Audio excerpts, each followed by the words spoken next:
Just start off. We'll start with Scott. Just kind of give us a rundown of your character so everybody can get remember what's going on and stuff. Then I'll give you a rundown of the campaign setting and what we got going, and then we'll start off. All right. My guy is kind of like a street rat who's not afraid to take things if he thinks that he deserves them. He found a cloak in an abandoned pawn shop, and when he wears it, he has telekinetic and telepathic powers. Likes to try to run and stay in the shadows if he can, but he also carries a hammer if people get too close. He spray painted it gold. Yeah. It looks shiny. Nice. Spray painted it, just regular spray paint. Didn't get it really chromecast or nothing. That would look cool. Got to carry around an extra can in case it gets scuffed up. Yeah, he's semi-homeless, so he had to go the cheap route. All right. Dr. Robert Gadfly Marcel, who are you? All right. My character is a scientist who focuses on metahuman biology, radiology, what's the other word? Hormones, a whole spectrum of metahuman focused science disciplines. Mm-hmm. And in his spare time, he wears this strange bug suit that is able to take samples of mutants and very quickly copy their powers and send the sample that he collects coursing through his bloodstream, oftentimes mimicking their abilities. All right. He seems to be very interested in collecting samples and playing superhero. All right. And Joel Yang, who are you? I'm a police officer. Okay. I'm basically a normal guy for the most part. I was the head of a superhero team back in my home country, but after like a few years of that, I got tired of the corruption in the government and decided to move over here. All right. Is San Francisco or San Diego? San Francisco we're going to use. I've never been there. I really don't know a whole much about the city, so probably I'm not going to be right about what I describe it as. But let's see. Like I was telling those guys, Kellen, over on the journal page, I put in a bit of information about the spine. Basically, it fills up all the information that you guys know about it. But I'll go over that a little bit. His character picture is there. He's actually a very well-known, very high-ranking doctor within the city. He has his own medical practice, basically, which is called the Crimshaw Medical Services. They supply artificial limbs, artificial bones, like hip replacements. They do spinal surgery. They're very highly advanced technologically on healing people and fixing people up. And he's basically pretty much a savior for the city. Like, when all the veterans come home from war and stuff, he fixes them up. He houses the homeless. He gets them healthy and healed up. He has what's called street doctors that just go around the streets helping people and giving them medicine and handing out stuff. So he's a very well-liked person.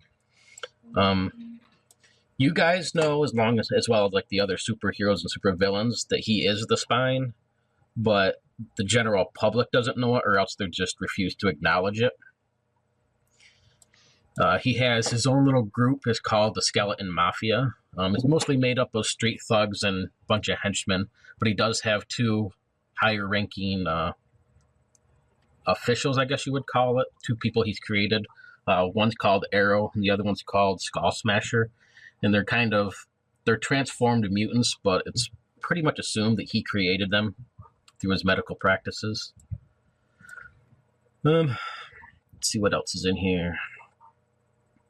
There is a new mayor for the city, which is where we're going to be picking up at. His name is Mayor Kenson, which is actually after the person who wrote the rules for this book.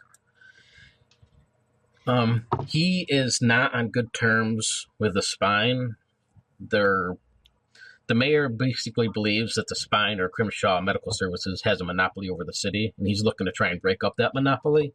So they don't really like each other, but obviously they can't express that openly, for the public. They don't want to cause any riots or anything like that. I think that's it for about him. On his journal page, all the way at the very bottom, you guys has a big players notes section. You guys can put in anything you learn about him, or whatever you want to do for him, so that you can keep track of information on him. Okay. And I think that about covers it for him. Any questions about him? Nope. Not really. All right. Are his operations limited to San Francisco? Yes and no. He, money-wise or anything like that, no. He could get through just fine, and he goes to other places, but he pretty much stays within San Francisco, since he knows that's where his power cell is. He really doesn't venture out. He does have other buildings in other cities, and he does run stuff, but he pretty much stays right there in the city and runs things there.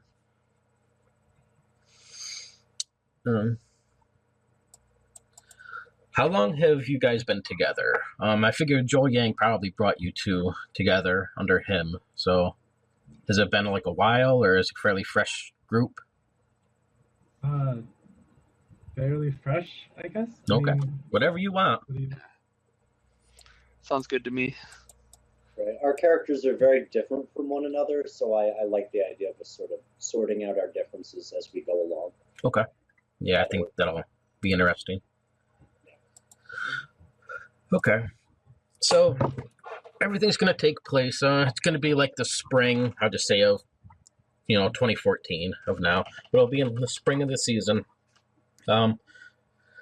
Last November, he had a new mayor elected for the city. His name is Mayor Kenson. As I said, he's looking to try and break up the monopoly that the Crimshaw Medical Services has brought together. So, as the spring approaches, the city basically has their parade going through from Memorial Day. They're introducing the new mayor, and there's basically just a big, party going on for the city and stuff. There's supposed to be an appearance by the Spine and the mayor, or they're supposed to basically, the mayor is supposed to be introducing a new building that the Spine or Dr. Crimshaw is opening up. That's going to be for the homeless. And he's basically looking for people to donate money to this and to help out. And he's looking for nurses and other doctors to offer their time. And Dr. Robert Marcel, you have received one of these letters from the Spine. Oh. And he's basically looking for your services. He wants you to, be ahead of one of these sections of the hospital and have an orderly, and kind of it makes it a big deal. He wants you to be a really important person at this thing. So you guys are you picked out like a smaller, not so noticeable building for your hideout, I guess it would call it, or your base of operations. And this letter was delivered directly to your base of operations. So what do you guys do?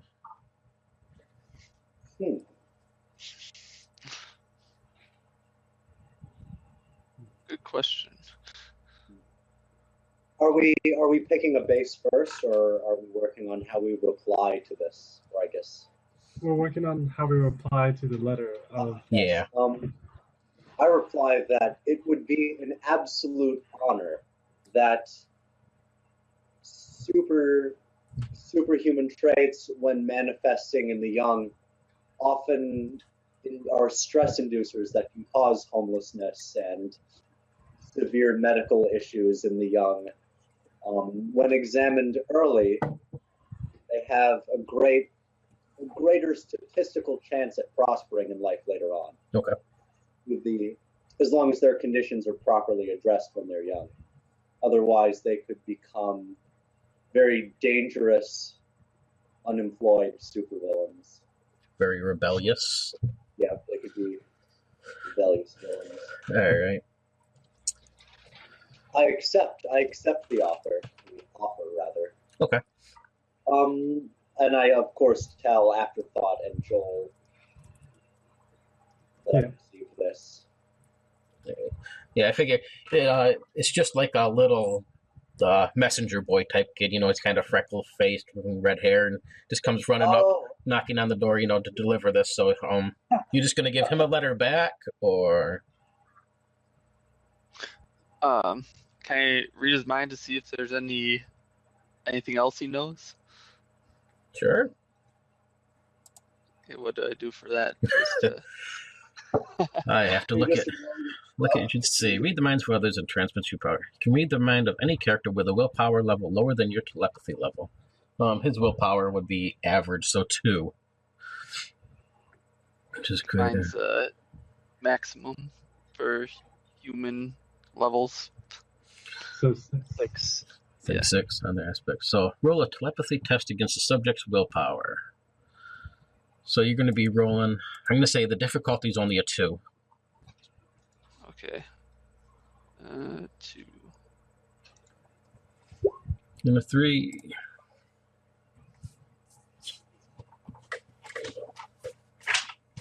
All right. So that's a major success.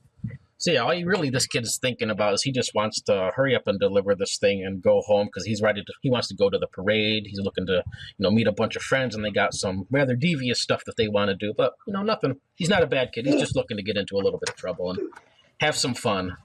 So he's just in a hurry to leave and really doesn't seem to give a shit about this guy's letter or anything of the sort. Whether he actually delivers it back to him. Yeah, I'll tell the other guys he's clean. From that, despite previous disagreements with the doctor that caused us to cease working together in the past, it would be an honor to work with him on his current endeavors. All right. And give him something with my terrible doctor's signature on it, and to him, and might as well ruffle his hair a little bit as well. And send him on his way. All right. Yeah, he hops on his skateboard and cruises away. Are you guys going to want to go to this parade? Or do you want to do something else? What's going on at the parade again? Basically just your whole city parade. They're going to have everything going through. But the mayor and Dr. Crimshaw, or the Spine, will be having a speech together, basically introducing this new hospital. Introducing the people that are there for it and who want to help out. And, that would be in the letter, too, that would like to see Dr. Robert Marcel there so he can introduce him. But if he can't make it, it's understandable. I think the parade sounds like a fine idea. I mean, it's a chance to see these people in person and to hear about the hospital. At least the public's view of it. Right. Mm-hmm. It's also a public event with notable public figures. We are obligated to make a presence there, even if it's an incognito one. Are we allowed to walk around in public in our superhero costumes? That was my next question. How are you guys going to go?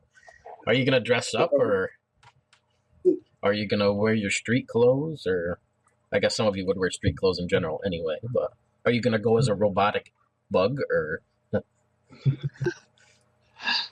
I think his costume looks a little bit like Arthur's, but not quite as homemade.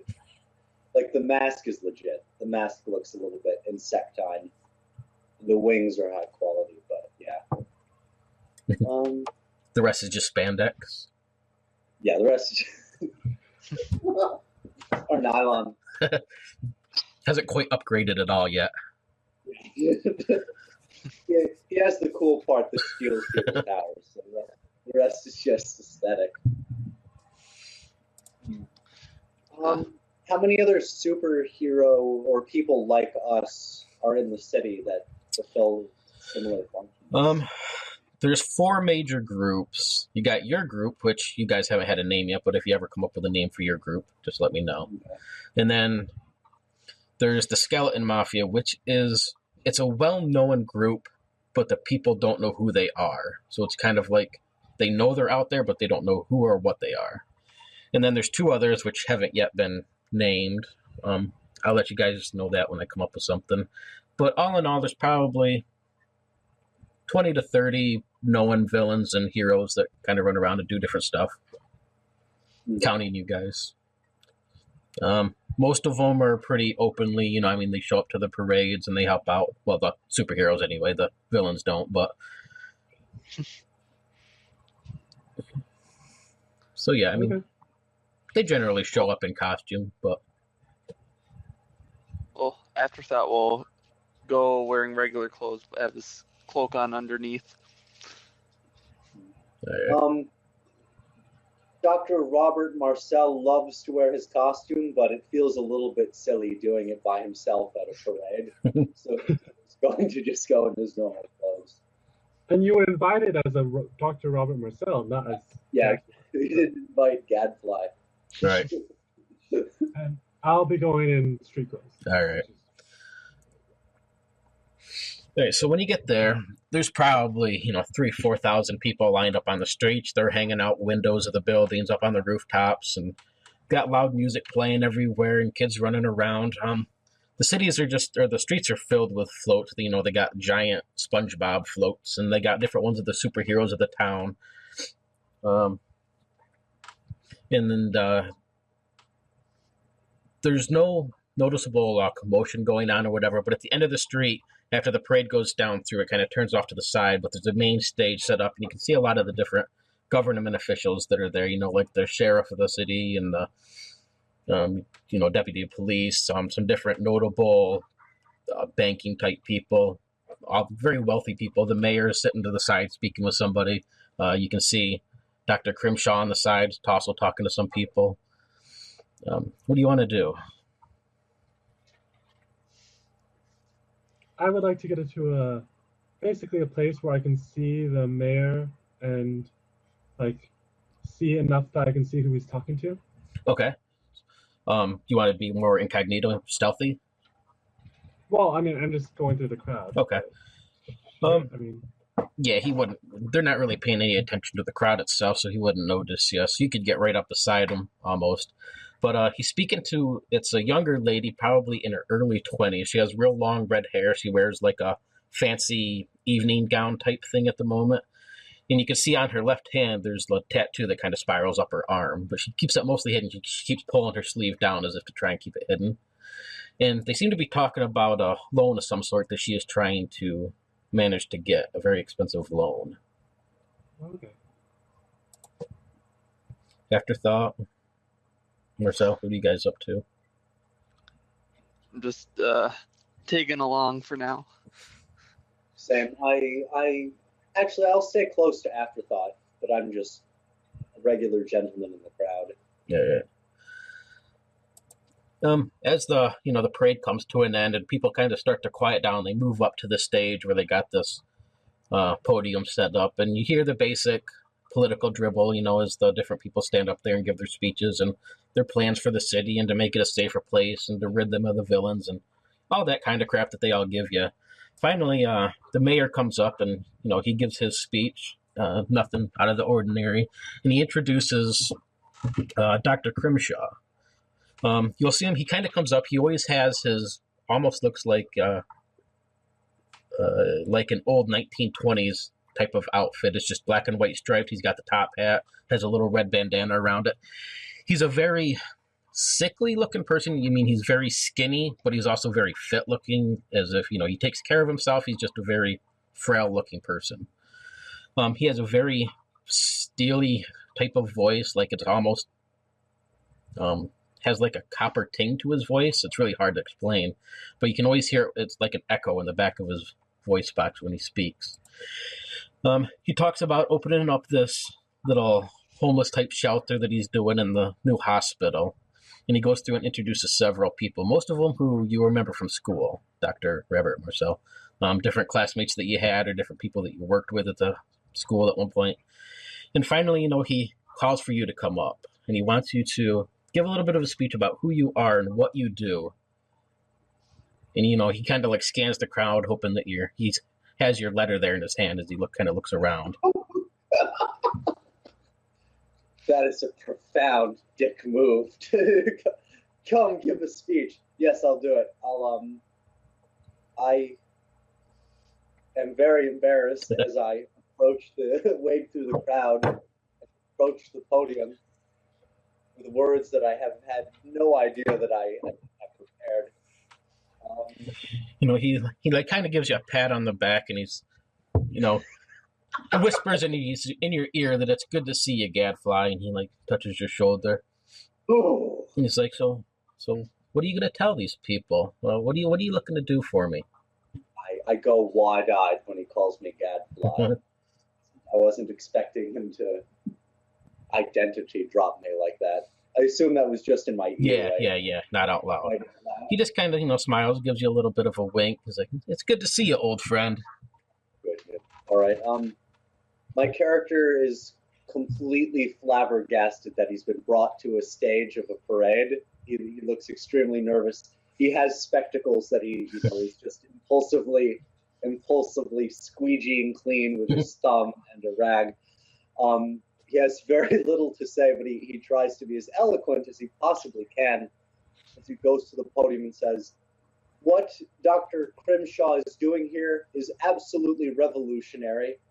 By bringing me on board to this task, hopefully together we will be able to identify young metahumans and spare them the misspent youth that a misunderstood condition can bring upon them. This will hopefully, in one example, give us a generation without supervillainy." All right.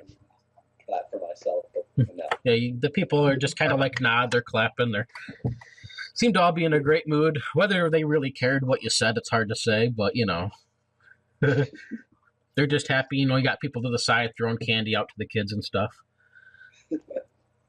Can I duck down and pull up my cloak and then from underneath my shirt and then try to read his mind, see what his angle is for putting him on the spot like that?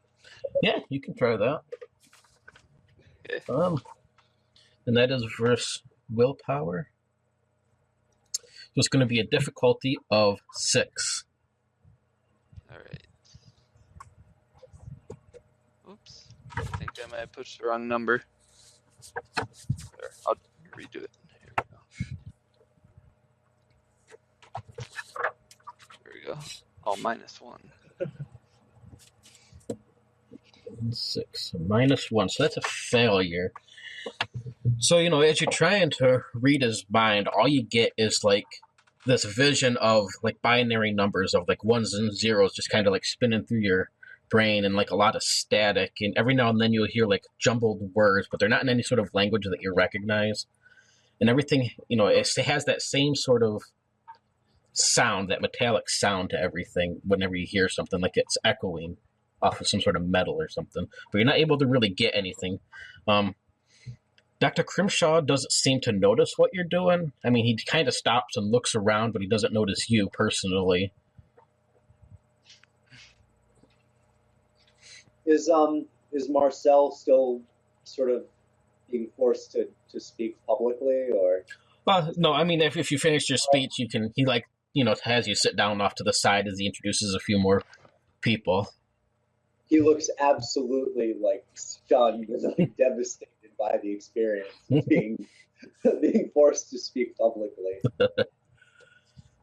What is Joel doing? At the moment, just watching the proceedings. All right. Yeah.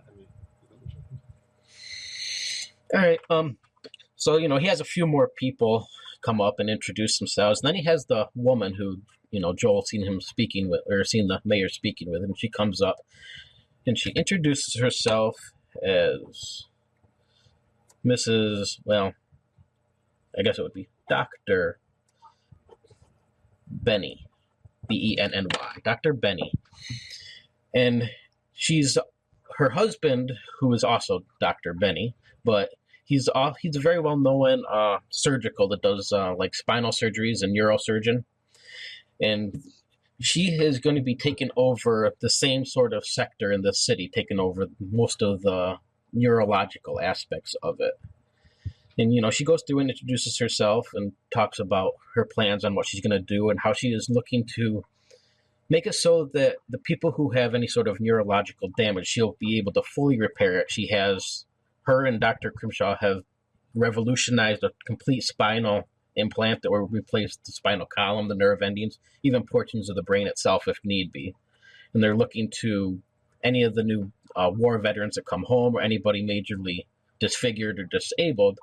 They have high hopes that within the next couple of years, they'll be able to fully replace the spinal column and everything. Okay. Entirely with Dr. Crimshaw products, right? Yes. Everything comes from Crimshaw Medical Services. They're the leading technology of spinal grafts. And the whole time that she's up there, she every time her sleeves start to pull up with it, where she pulls them down. Are you up close to the stage, Afterthought? Kind of crouching behind a small group of people right now, Yeah. not too far away. So far. All right, you'll notice, like, whenever the sun hits these tattoos or whatever they are on their arm, they have a metallic sheen to them. It almost looks like she's sweating, but it's not. It's like the tattoo itself is like shiny, like metallic. Can Dr. Marcel inspect them more closely? Is there anything he can do from his unique angle on the stage? Why don't you roll awareness for me? Awareness? Yeah. Oh, With right. a difficulty from where you are, I'd say only a 2. All right, cool. Let me hold on.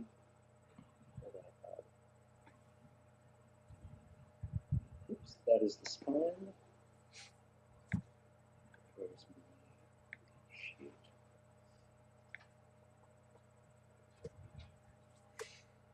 He has average awareness, so 3, and difficulty 2. Yep. All right.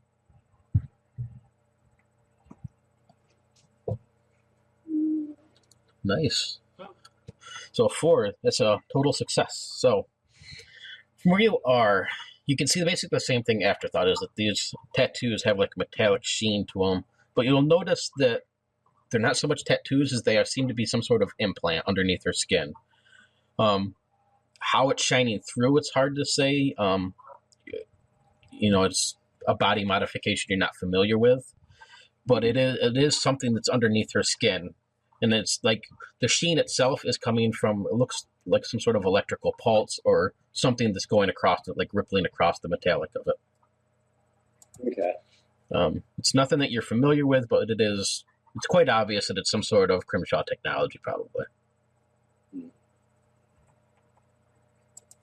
I suspect that she's part of this new generation of faux metahumans that are created through science, but that is my theory. Faux metahumans. So you're looking at it as the Spine's projects. Possibly Right. one of them, Right. and he's seen that. Gadfly too is one of such things. He has a mechanical apparatus that he uses to fly around and collect powers and do things. So, condescendingly, they're referred to as mechanicals. Mechanicals. Nice. I write that down. Among the 3 people that study metahuman biology. All right. So, Joel, you have seen this person before. Where have you seen her?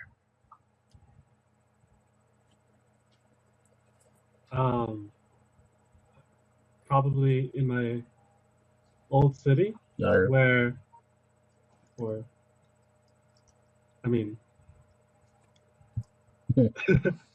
so yeah, in my old city. Okay. So, what was it? Tokyo, was it? Sure, Tokyo? Tokyo. All right. So, she has been to Tokyo before. All right. And Dr. Marcel, you have seen her as well before. She was probably a student at one point in time. Like, she looks familiar, but you're having a hard time placing her face from where you know her from. But you're pretty sure it was from school, whether in a class or a student or something. But she does have a connection, to Dr. Crimshaw through the schooling. So, after she does her speech and, she introduces what she's going to be doing, she sits down and the mayor comes back up. And he goes over, he thanks the people and tells them that, he's appreciative of his votes for him, and that he's going to turn the city around. He's going to get rid of the supervillains and clean up the skeleton mafia and get things back on the right track with the help of Dr. Crimshaw. And as he goes to turn, he turns back and puts his hands out to thank the people behind him, all of the different sponsors and stuff. There's a flash from up in the corner of one of the buildings, and he stops right where he is and then just falls to the ground. What do you do? He doesn't look injured. There's no blood on him or anything, but he's completely stunned. His eyes are bloodshot and totally dilated as he just kind of stares off. He's completely unaware of what's going on and frozen where he is. Was there a sound? Nope, no sound. He just goes down with a... Well, he goes down with a thud, but there's no sound from the flash. Okay.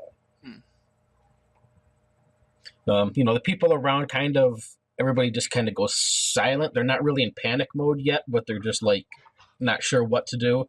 The Dr. Benny, she kind of hurries over to him and, tries to roll him over. When he rolls over, he stays completely stiff as where he is. So he's kind of laying on his back with one leg up and his hands are kind of stuck in formation. He does not breathing or doing anything. So she, begins to try and do CPR and do what she can for him. Afterthoughts just standing there wide-eyed. What just happened? So it's he's been frozen in a way. Yeah. Okay. Just completely stunned. He doesn't seem to be... He's not breathing or anything, but he also isn't going blue either. He's just in stasis almost. Interesting. Gadfly gets the palm-sized equivalent of his usual technology ready because he suspects that there is metahuman activity in the area. His long sleeve pops out. It's sort of a little orb thing, but it hides in his hand quite easily. It has the needles on it?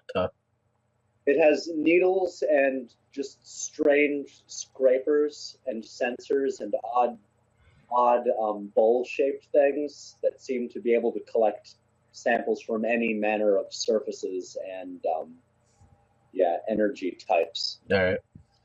It's a condensed version of what he wears when he's in costume. In full uniform, in full spandex. When he's fully dressed like a gadfly. All right. What do you other two do? Can I open a three-way telepathic call or something? Between who? Between me, Gadfly, and Joel. Oh, I'd say you could do that without any problem as long as they're open to it. And yeah. Okay. We've established a link. Yeah. Yeah. I'll establish a link and say, Gadfly, what the heck was that? You're the doctor. I don't know. Did you see anything from on stage, like a shooter or someone or something? Flash, yes. The flash itself came from a building. I guess it would be from Joel and Afterthoughts. As you're staring at the stage, it would be from your left, and for Dr. Marcella, it'll be up to your right to a building, 100 yards away, but up at the very top of the rooftop. I think it was a projection of metahuman energy from that building. And I sort of look up and I point towards it with my elbow. I feel that I'm just nervously scratching the back of my head. I sort of loom over while the Dr. Benny is trying to resuscitate Dr. Benny. And yeah, the mayor. Sort of, because you can't resuscitate two people. All right. Should we go check it out?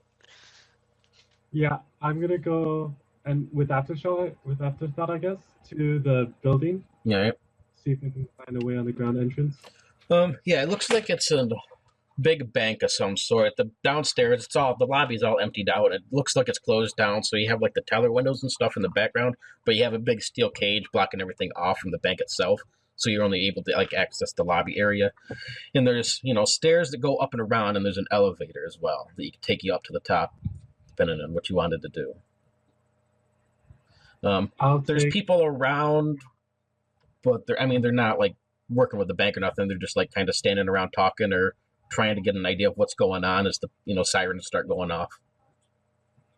Okay. I'll take this. duck behind a dumpster and put on my superhero outfit. Sure. What does your superhero outfit look like? I was just like a yellowish, goldish cloak, like a hood with a cape behind it. Aren't you supposed to be stealthy? Well, yeah, it's like not shiny gold. Like It's bright silver metallic. okay. All right.